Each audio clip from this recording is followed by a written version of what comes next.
Friends, welcome back to our channel. China మరోసారి తన వక్రబుద్ధిని చూపిస్తోంది. భారత్కు వ్యతిరేకంగా పాకిస్తాన్కు శాటిలైట్ సపోర్ట్ అందిస్తోంది. ఇటీవల పాకిస్తాన్పై ఆపరేషన్ సింధూర్లో భాగంగా భారత్ చేసిన మిసైల్ దాడులను పాక్ ఎయిర్ డిఫెన్స్ సిస్టంలో గుర్తించలేకపోయాయి. అంతేకాకుండా పాక్ వైమానిక రక్షణ వ్యవస్థలు చాలా వరకు దెబ్బతిన్నాయి. ఈ క్రమంలోనే పాక్ చైనా సాయం చేస్తోంది. ఈ నేపథ్యంలోనే పాక్ ఆర్మీకి శాటిలైట్ సపోర్ట్ అందించనుంది. ఇందుకోసం రెండు దేశాల అధికారులు ఇటీవల సమావేశం కావడం కూడా గమనార్హం. వీరిద్దరూ బీడౌ శాటిలైట్ 5G ఇంటిగ్రేషన్పై కీలక చర్చలు జరిపినట్టు తెలుస్తోంది. పాకిస్తాన్ మరోసారి చైనా ఉచ్చులో పడుతోంది. ఇటీవల భారత్ చేసిన దాడులను అడ్డుకునేందుకు, భారత్పై దాడులు చేసేందుకు చైనా ఆయుధాలు డిఫెన్స్ సిస్టంలో ఉపయోగించుకున్న పాకిస్తాన్ బోర్లా పడిన సంగతి ప్రపంచం మొత్తం చూసింది. మేడ్ ఇన్ చైనా వస్తువులతో యుద్ధం చేసినందుకు అంతర్జాతీయ సమాజం ముందు పాకిస్తాన్ నవ్వుల పాలైన సంగతి తెలిసిందే. ఆర్మీ చేపట్టిన ఆపరేషన్ సింధూర్లో భాగంగా జరిపిన దాడుల్లో పాక్ వైమానిక రక్షణ వ్యవస్థలు ధ్వంసమయ్యాయి.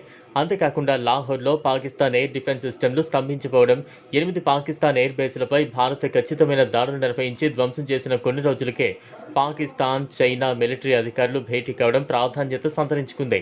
పాక్ సైన్యానికి చైనా తన బీడౌ శాటిలైట్ సిస్టమ్ అందుబాటును మరింత బలోపేతం చేయడానికి చైనా పాకిస్తాన్ మిలిటరీ అధికారులు వ్యూహాత్మక సమావేశం నిర్వహించారు.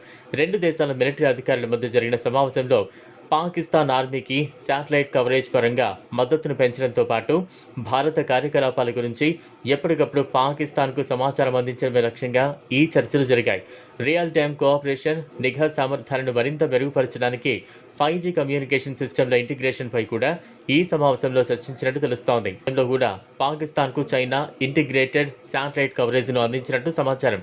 అయితే చైనా సైనిక హార్డ్వేర్ సిస్టంల సహాయం ఉన్నప్పటికీ భారత ఆర్మీ చేతిలో పాకిస్తాన్ సైన్యం తీవ్ర ఓటమిని చవిచూడటం గమనార్హం.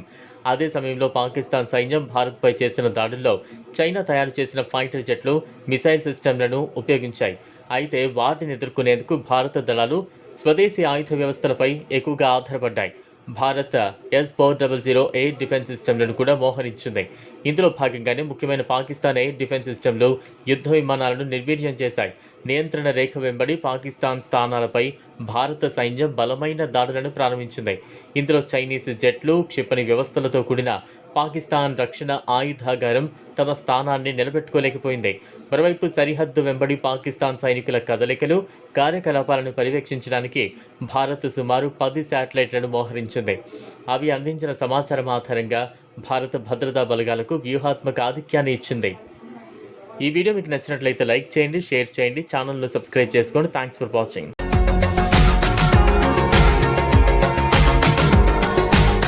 మరిన్ని అప్డేట్స్ కోసం మా ఛానల్ని సబ్స్క్రైబ్ చేయండి.